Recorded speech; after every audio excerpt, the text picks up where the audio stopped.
Gana al Congreso. Aquí vive la democracia.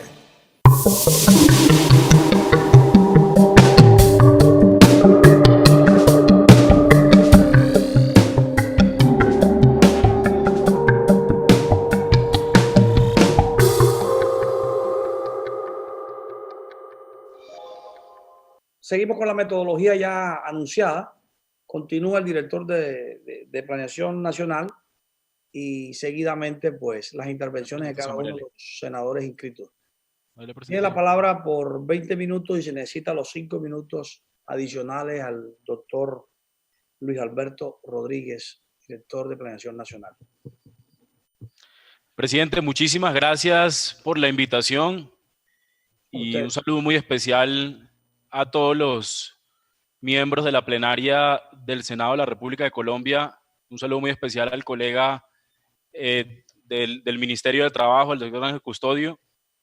Efectivamente, en línea con lo aprobado y lo solicitado por esta plenaria, yo me voy a referir a algunos elementos de las decisiones que ha tomado en términos de política social el gobierno colombiano a causa o a razón de mitigar los efectos del COVID-19.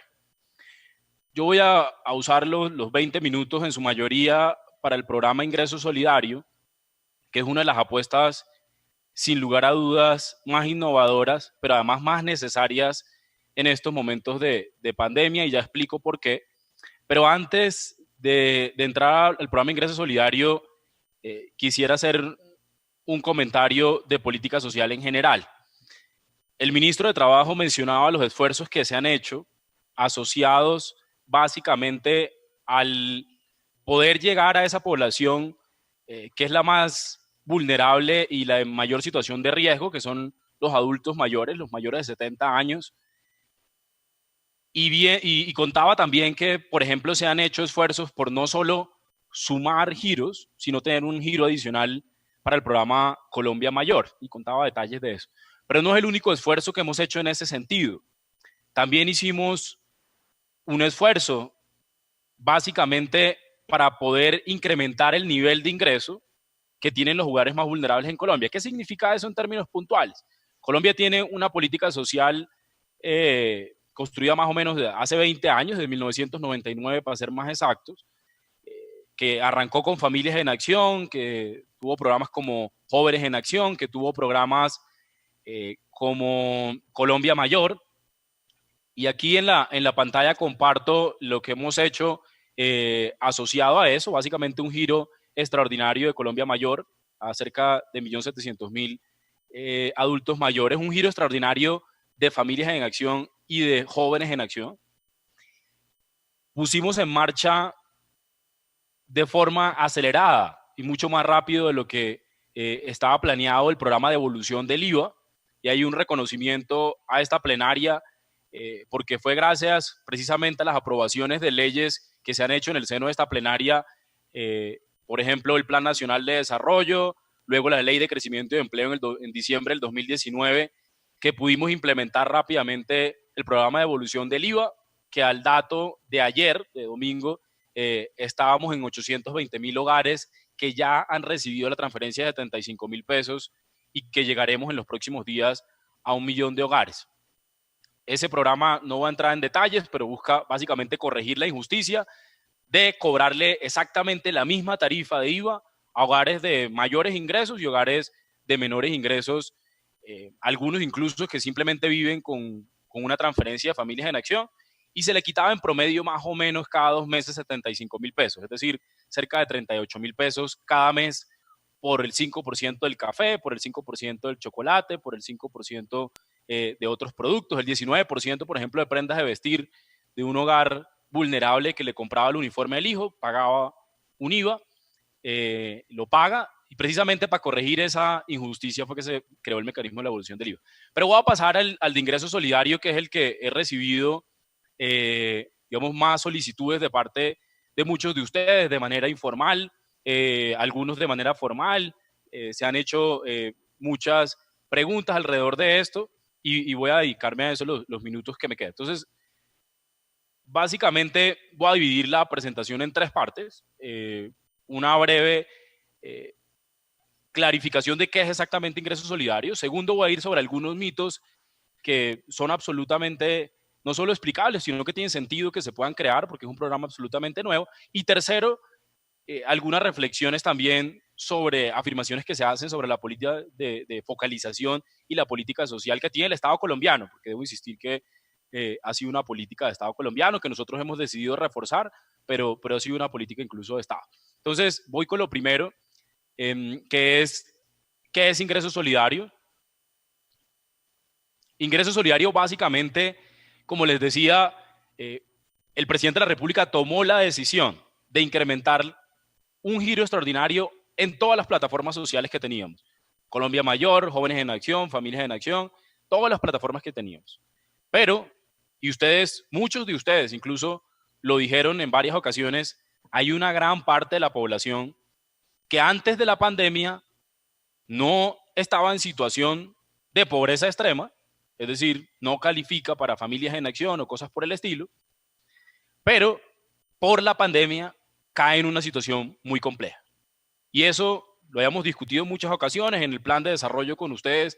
Tuve la oportunidad como viceministro en muchas ocasiones de discutir esto y por eso quedaron artículos que permitían dar un avance en esa discusión. Hay muchas personas, y ustedes lo conocen, que no reciben Familias en Acción, pero que necesitan una ayuda del Estado, sobre todo en situaciones como la de las emergencias económicas que estamos viviendo. Entonces, Ingreso Solidario es un programa de transferencia monetaria no condicionada, es decir, no tienen que mandar a su hijo al colegio, como es el caso de Familias en Acción, o no tienen que tener más de 65 años, como es el caso de Colombia Mayor, o no tiene que ir a un programa universitario, como es el caso de Jóvenes en Acción, o cosas por el estilo. No, la única condición es estar en vulnerabilidad, es decir, una transferencia monetaria no condicionada.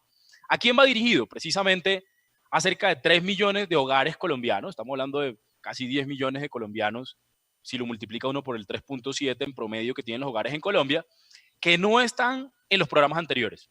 Es decir, ahí puede haber sectores que trabajan normalmente en, digamos, hogares que trabajan en sectores informales, como es el caso de peluquerías, de artistas y algunos vendedores ambulantes absolutamente informales, personas que se ganaban un nivel de ingreso que no les permitía recibir un subsidio del Estado, pero que en estos momentos, en los que afortunadamente nos estamos cuidando todos y de esa forma hemos evitado el crecimiento del contagio, pues ahora no tienen un ingreso. Entonces, iba dirigido a cerca de 3 millones de hogares colombianos que no reciben antes de Ingreso Solidario una transferencia, pero que por la pandemia lo necesitan.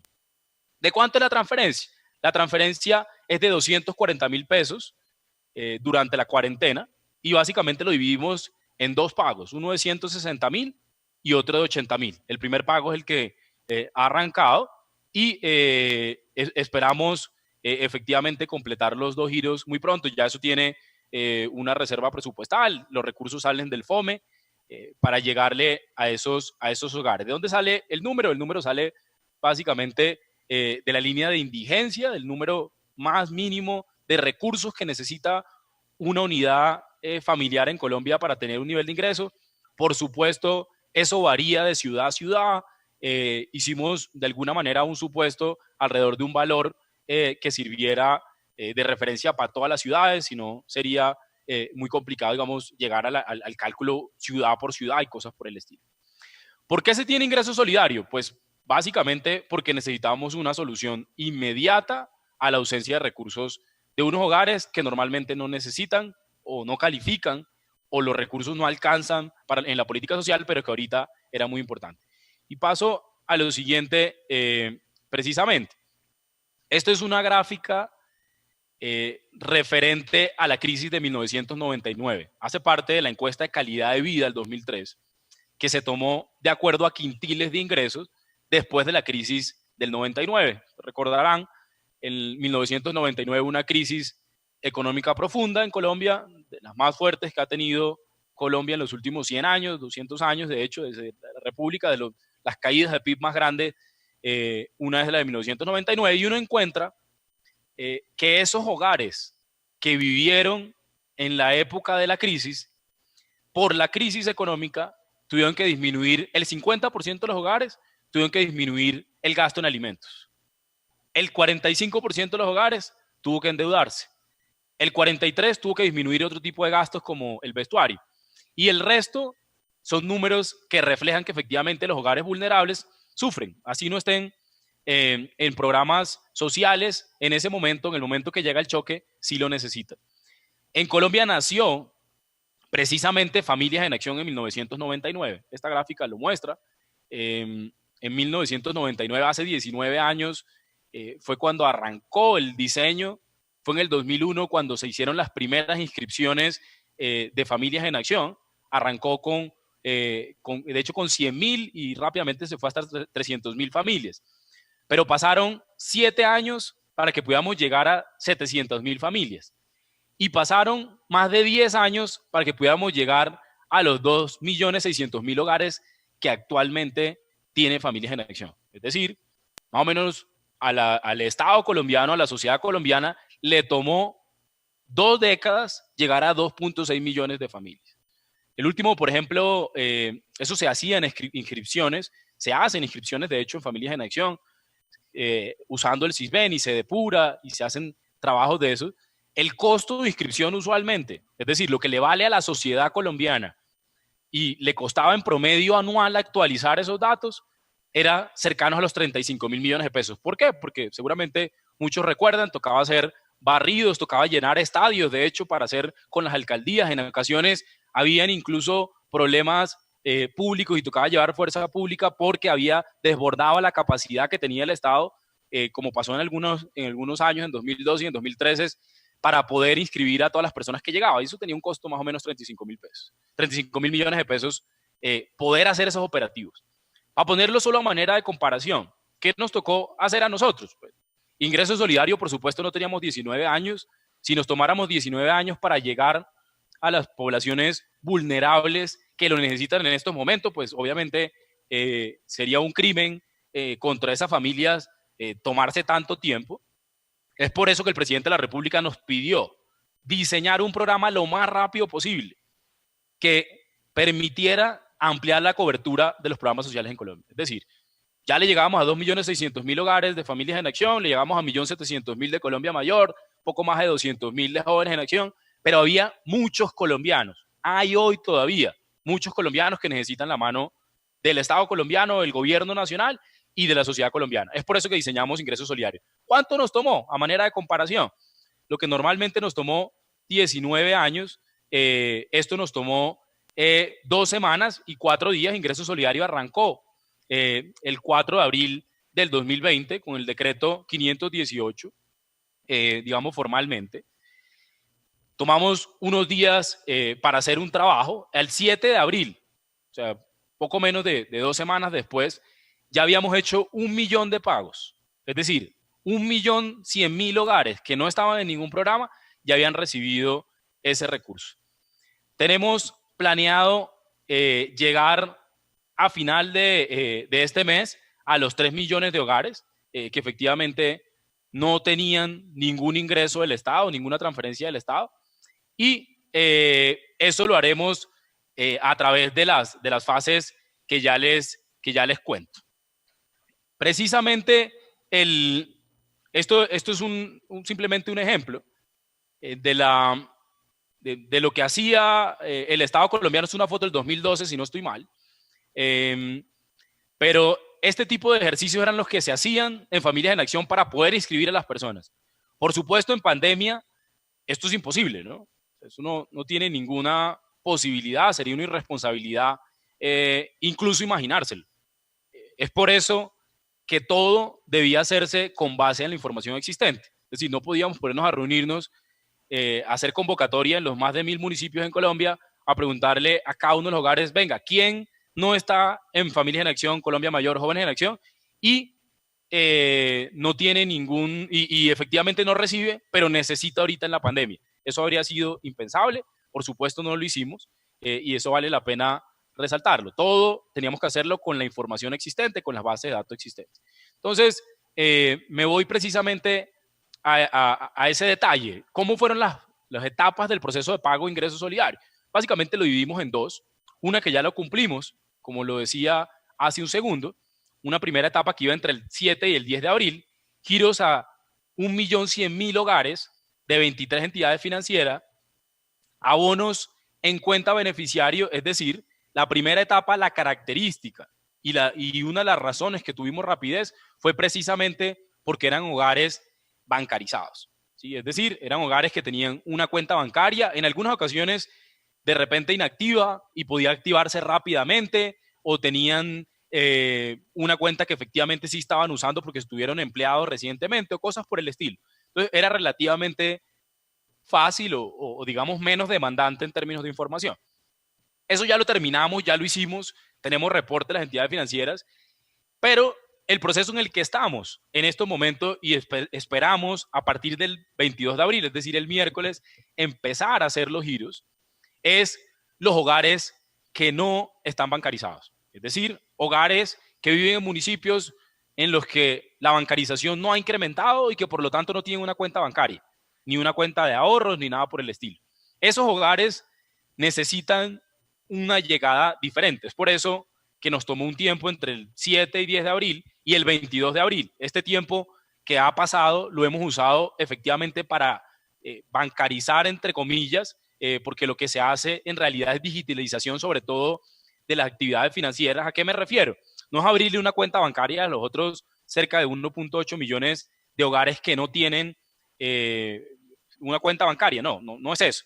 Es usar, por ejemplo, el número de celular para abrirle otro tipo de productos, los que se llaman productos de bajo monto o transferencias a través de números telefónicos, más conocidos en el mundo como, digamos, en la cotidianidad como DaviPlata, Nequi, Ahorro a la Mano, Movi. Hay cualquier cantidad de servicios similares. Nosotros estamos usando principalmente esos 4. ¿Por qué? Porque son los que tienen mayor, digamos, presencia y cobertura. Ese proceso de etapa 2 no se vence solamente con eso. Efectivamente, hay unos hogares que no tienen ni siquiera celular, y es por eso que no es suficiente o tienen un celular que no es, digamos, no se alinea perfectamente con este tipo de productos de bancarización no financieros que mencionaba, porque no son teléfonos inteligentes, y porque tienen un celular básico y hay que hacer otros procedimientos. Entonces, ahí habrán algunos que ni siquiera tienen celular y nos tocará con presencia física del Banco Agrario, obviamente guardando los procedimientos de protección que ha dado y los lineamientos que ha dado el gobierno nacional de guardar distancia y que los mayores de 70 no salgan y cosas por el estilo, pero seguramente en algunos municipios del país y algunos de esos 1.800.000 que nos quedan de la segunda etapa seguramente necesitarán intervención del Banco Agrario. Y hay algunos que no tienen ni siquiera posibilidad del Banco Agrario porque están en zonas absolutamente rurales y seguramente serán menor en proporción, pero nos tocará también usar todas las formas, nos tocará usar las bases de datos adicionales que tienen, por ejemplo, la red de giros postales o los datos adicionales que tienen en algunos casos, por ejemplo, las alcaldías o las gobernaciones con quien estamos intentando trabajar de manera coordinada. Es esa a grandes rasgos las etapas. Paso a lo siguiente. Estos son los números de cuáles fueron las cuentas bancarias, digamos, las entidades bancarias que hicieron ya las transferencias. Tenemos 1.147.565 transferencias. Esto lo hace cada uno de los bancos que menciono. Tenemos 22 reportes hasta esta mañana. 22 de las 23 entidades que ya hicieron los giros nos habían pasado reporte. Faltaba una sola. Por supuesto, cumpliendo cada uno de los requisitos que tienen ellos. Muchos requisitos los que tienen las entidades financieras no son ni siquiera requisitos propios de que nos los inventemos nosotros ahora, sino requisitos que tienen ya las instituciones financieras. Por ponerle un ejemplo, nosotros no tenemos el gobierno nacional, ni el DNP, ni ninguna entidad, excepto entidades asociadas a investigación judicial y cosas por el estilo, tienen base de datos de SARLAF, lo que es conocido como los sistemas de información de lavado de activos y cosas por el estilo. Como a mí la UIAF o la Fiscalía no me puede pasar una base de datos de ese tipo de cosas. El DNP no podría hacer un cruce de datos de eso, pero en el manual operativo dejamos que, por ejemplo, todas estas entidades financieras cuando van a hacer un giro sí tienen que hacer una revisión de SARLAF. ¿Por qué? Porque se se los exige la regulación financiera. Entonces, ellos sí tienen acceso a ese tipo de base de datos, entonces ellos hacen una cantidad de chequeos. Ahí paso a lo siguiente. Esto es una caracterización general de lo que efectivamente han sido los hogares que han recibido los tipos de recursos. Son hogares en su mayoría de menores ingresos, puntajes menores a 30, o en el CISBEN 3 o CISBEN 4, en categorías de la A a la C5. Ahí están en términos generales, en su mayoría mujeres. Voy a ir más rápido que ya se me está acabando el tiempo para entrar a algunos detalles. Por ejemplo, aquí voy a tomarme un par de minutos sobre mitos que hay, es el programa en general, sobre los mitos que hay alrededor del programa Ingreso Solidario. Entonces, por ejemplo, mito 1, se asignó a personas que no existen y que no requieren la ayuda. Esto, a grande rasgo, es la explicación de por qué eso no puede pasar. ¿Qué hicimos nosotros? Pues básicamente cruzamos la base de datos del CISBEN 3, que es una base de datos que existe desde el 2007, la base de datos del CISBEN 4, que no ha terminado, ¿sí? Porque el CISBEN 4, desde el 2016 que se hizo el COMPES, se determinó que acabaría en junio del 2020, porque se hace con convenios en municipios y gobernaciones. Hay el detalle, el CISBEN 3, por ejemplo, tomamos los que tenían puntajes menor a 30, el CISBEN 4, los grupos A, B y C hasta 5. Luego de eso, ¿qué hicimos? Eso nos da un número determinado de familias, luego nos va a cruces de los programas, porque dijimos que era precisamente para hogares que no están en los programas. Luego hicimos registros a ver si efectivamente ese tipo de hogares, por ejemplo, no habían fallecido. Entonces lo hicimos con la ADRE. O si cuál era el ingreso base de cotización que tenía. También lo hicimos con la UGPP y con la ADRES. Si tenía por alguna razón, por ejemplo, también una pensión. Entonces, si estaba en un régimen de excepción, porque tenía una pensión, no sé, como profesor o como magistrado o como excongresista, pues ese régimen de excepción también de alguna manera lo excluía. Y adicionalmente las entidades financieras, porque nosotros tenemos...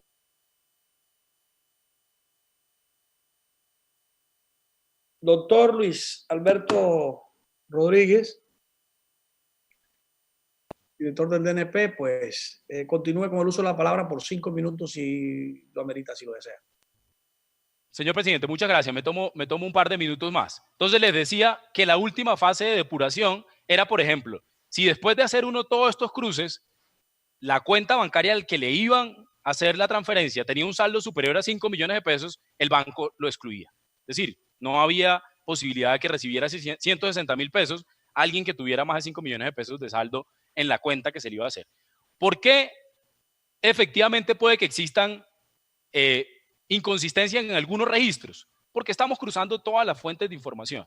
El CISBEN 3, por ejemplo, muchos de ustedes incluso han sido, digamos, sujeto de cualquier cantidad de informaciones falsas porque están en el CISBEN. ¿Sí? Yo me acuerdo alguna vez, hubo un titular de eso en un estudio, incluso de una fundación, de una ONG, que decía, hay congresistas en el CISBEN. Sí, en el CISBEN hay millones de registros. El hecho de que esté en el CISBEN no quiere decir que recibe un subsidio. Y en el CISBEN, efectivamente, el CISBEN 3, por ejemplo, yo me acuerdo que en años pasados se hizo limpiezas del CISBEN 3 porque sí tenían problemas en algunos registros, pero teníamos que usar el CISBEN 3. ¿Por qué? Porque el CISBEN 4 no ha terminado. En medio de una emergencia no teníamos opción. Usar todas las fuentes de información. Eso es a grandes rasgos el proceso. Ya les cuento más detalles en números de esos. Por ejemplo, si uno toma todos los registros de CISBEN 3 y CISBEN 4, está hablando más o menos de 15.6 millones de hogares. Si luego hace pobres vulnerables versus no vulnerables, entonces le queda un número menor de 8.7 millones de hogares. Luego, los que tienen programas sociales, es decir, los que están en Familias en Acción, Colombia Mayor, cosas por el estilo, y los que no, es decir, los que necesitan, que empiezan a ser como sujeto potencial de alguna manera el subsidio, ingresos familiar. Luego hacíamos fallecidos, ingresos de más de 5 millones, o si tenía una pensión como de magistrado, cosas por el estilo. Eso también excluía a un número importante. Y luego nos quedaba lo que les decía, unos bancarizados y unos no bancarizados. Los bancarizados son casi 1.200.000, les decía el número exacto, 1.145.000, y un poco más de 1.800.000 no bancarizados, que es el reto más grande.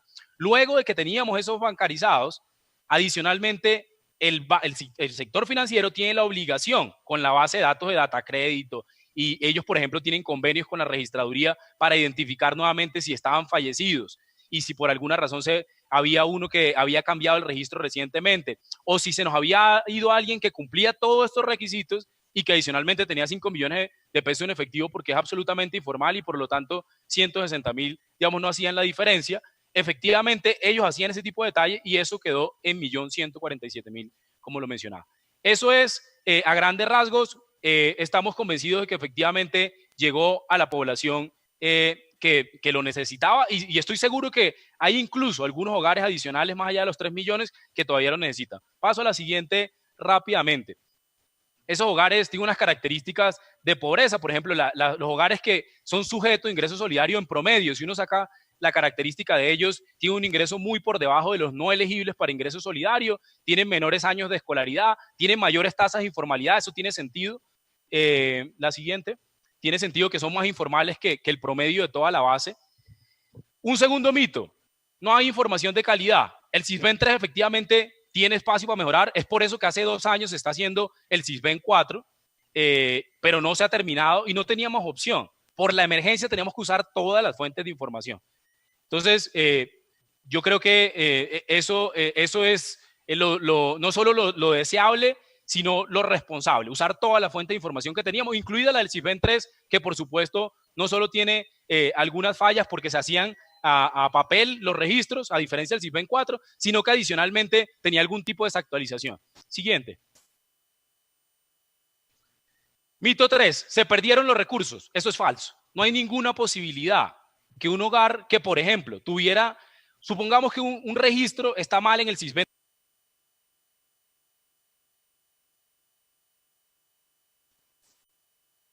Doctor Luis Alberto.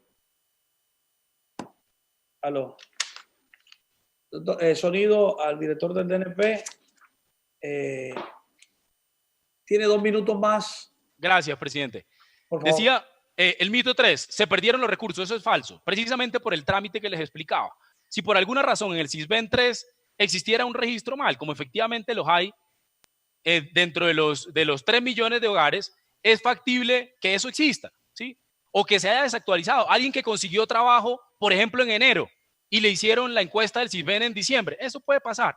Es por eso que los hogares no cubiertos luego no iban a recibir los recursos. ¿Por qué? Porque luego se iban a hacer un resto de unos adicionales de chequeos de las entidades financieras. Entonces, es falso que se hayan pedido los recursos. El 1.147.000 giros que se ha hecho están absolutamente a salvo. Siguiente.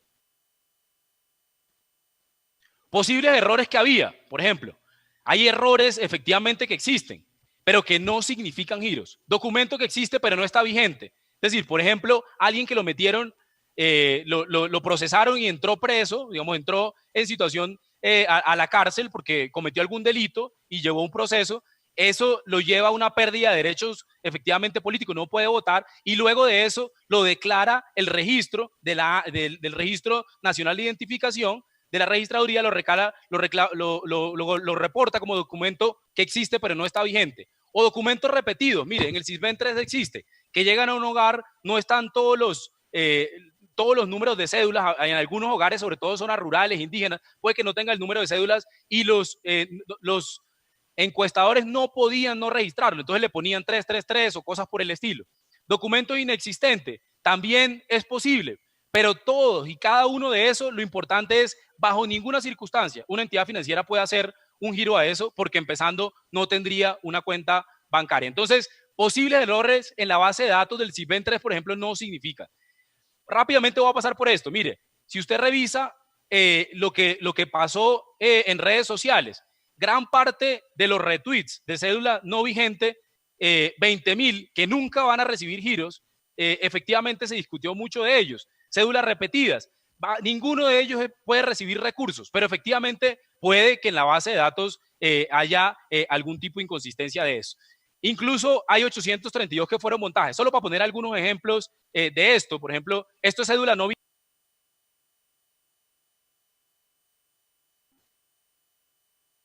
Doctor Luis Alberto, discúlpeme, usted necesita ¿cuánto tiempo para terminar? Discúlpeme. Le agradecemos buen uso. 2 minutos más, 2 minutos más. Le agradezco los 2 minutos bien manejaditos, por favor. Sí, señor. Muchas Esto gracias. simplemente muestra y se los comparto a ustedes, así como les compartiré el decreto, toda la información, el manual administrativo y operativo del programa. Pero esto simplemente muestra, y ustedes quedan con la presentación, de cómo algunos de los comentarios que se hicieron, pasa rápidamente por favor las diapositivas, tienen explicación, pero no solo tienen explicación, sino que sobre todo no tienen ninguna posibilidad de recibir el giro. Mire este de atrás, que fue muy comentado, este de la derecha, por ejemplo, decía la señora Berta, que fue una imagen de una señora que estaba en otro programa social y que aparecía en una foto simplemente. No dijimos bajo ninguna circunstancia que ella había recibido la plata. Fueron efectivamente, le hicieron un video y dijeron que ella no había recibido ingreso solidario. Nosotros teníamos simplemente que la señora está en el banco de fotos de la presidencia de la República porque recibe otro subsidio diferente. Entonces, o por ejemplo está la persona que en el Sisbén 3 tenía una condición que le garantizaba y que de alguna manera la cambió en los últimos meses y que ese giro está de alguna manera bien hecho. Por último, solo para decirlo, hay un tipo de circunstancia que puede pasar. Por ejemplo, la persona que consiguió trabajo recientemente y dice, mire, yo no lo necesito. El artículo 1, parágrafo 1, efectivamente autorizó y de alguna manera ponía exactamente la disposición de que esa persona puede devolverlo fácilmente, llamando al banco y diciendo, mire, ya yo tengo trabajo y no lo necesito. Habían otros que eran absolutamente absurdos, por ejemplo, que eran montajes, por ejemplo, Millos David o Pablo Escobar Gaviria o J. Mario Valencia. Estos fueron montajes que tuvieron miles y miles de retweets.